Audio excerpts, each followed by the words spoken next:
Hello, this is Esther Hicks, and this is the Law of Attraction Workshop Series.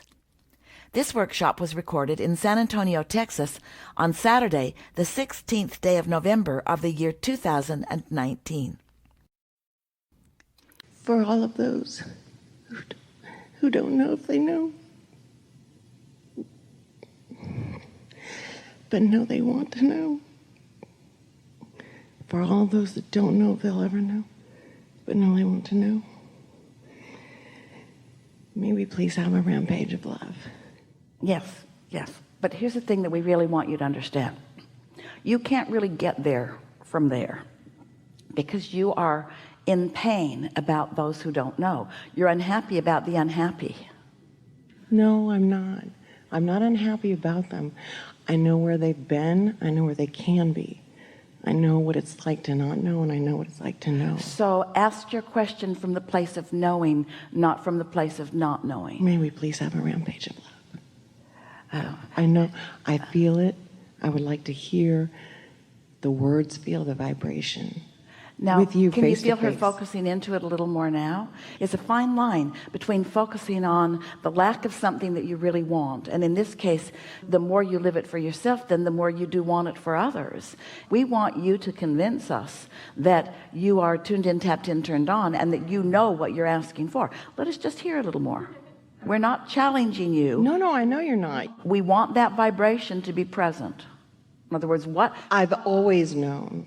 No matter how tiny it was, I've always known. What do you know? Who I am. Who are you? Me. And all of the me's, all parts of me. This is a thing. We are really asking you, this is a big thing for so many people. How do you know when you're asking for something from your pure place of wanting it or asking for something from your place of not having it? This is what is keeping all of those from not knowing what you know that they want to know. When you're asking for something from your place of not having it, you cannot get it. Is it being consciously aware of that fact? But you see, you were doing it too just now. And you're consciously aware of a whole lot of things. You just can't focus on the problem and allow the solution at the same time. So if you had said something more like, and we're really nitpicking with you, but you're up for it, this is the leading edge where you want to be. So if you had begun by saying, I am so in love with my life, everything about it, and knowing how this all works has enhanced everything for me, and I wish that for all. Abraham, what would you say to encourage more of that, or to help more to allow that? That's a different vibrational frequency than for all those who don't know. Can you give us a rampage that will help them know? Because the answer to that is no. Can I ask it again, please?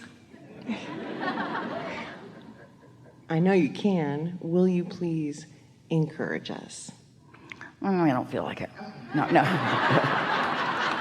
What is it you want for them? What do you want for them? Or maybe if you weren't asking for them. Well, I'm asking for me. Oh. Did I not mention that fact? I'm number one, sorry. But that's not the way you framed this. Can I have it for me? May I have it for me? Give it to me. This is not the way you framed it. And this is why we're making a big deal over something that doesn't seem like it's a big deal. You're not selfish enough to ask for you. So you're asking on behalf of the others. Because there's a part of you that thinks that you already know, or that you should already know. And we want to say you never get to the place that you're not still asking for more of what you want. So what is it you want?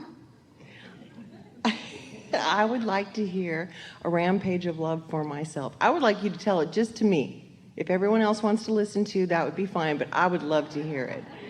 I would love to hear it for me. And the reason for that is, well, more begging is what we want. Yes. Please, I'm being courteous, not begging. So why is it? I love the vibration. I love floating along with you. I love jumping onto your wave and floating along and how it feels.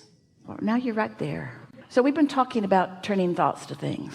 The way we always like to begin these rampages is by starting where it's easy for everyone to jump on, especially today as a result of what we've been chewing on. The way that it's easy for you to jump on, we'll just start there.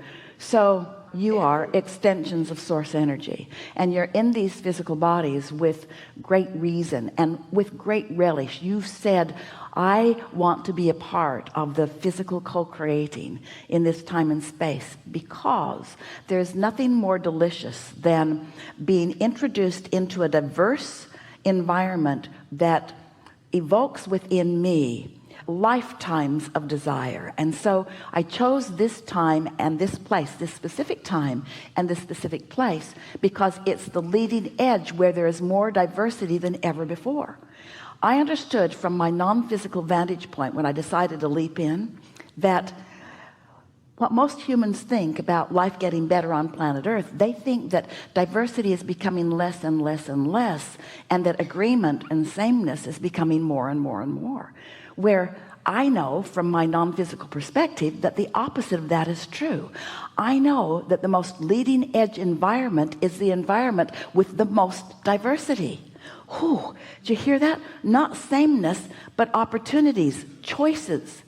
So I chose this leading edge time because the leading edge, the furthermost outward reaches of creation, always contain the most asking, the most opportunities, the most diversity. And I jumped in knowing that it was a plethora of variety and choices. I jumped in eagerly, enthusiastic about what would occur to me, how life would touch me, and what it would inspire me to want to know. I understood that at all levels of my being, desire would be stirred up within me. I knew I would be asking for small things and big things, and things that felt easy to me and things that felt hard to me. I knew that I would launch rockets of desire, many of them unconsciously, even at a cellular level, and many of them consciously, at an awareness of what life has caused me to ask for. But I wanted the launching of those desires because I understood that step one would be the most natural consequence of me being focused in this leading edge. And I wanted those desires to burn bright within me, knowing full well that many of those desires, as they were launched, I wouldn't have an understanding of how to find them. I wanted them to be within me. I wanted that calling and that asking to be within me. And I wanted it to be substantially enough and often enough within me that when I found a way to soften the resistance, that I would recognize the relief of it. I wanted the diversity because most of all, I wanted to introduce to myself once again, in an even more leading edge way, I wanted to understand my guidance system, because while I'm leaping in to this physical experience, I understand I'm not going to remember the environment from which I leapt. I know that the existence of my inner being still exists, but I'm not going to have recognition of that because I can't be asking the question and receiving the answer at the same time. Sound familiar? And I wanted to be a strong asker for more right from the beginning of my life experience in this physical body.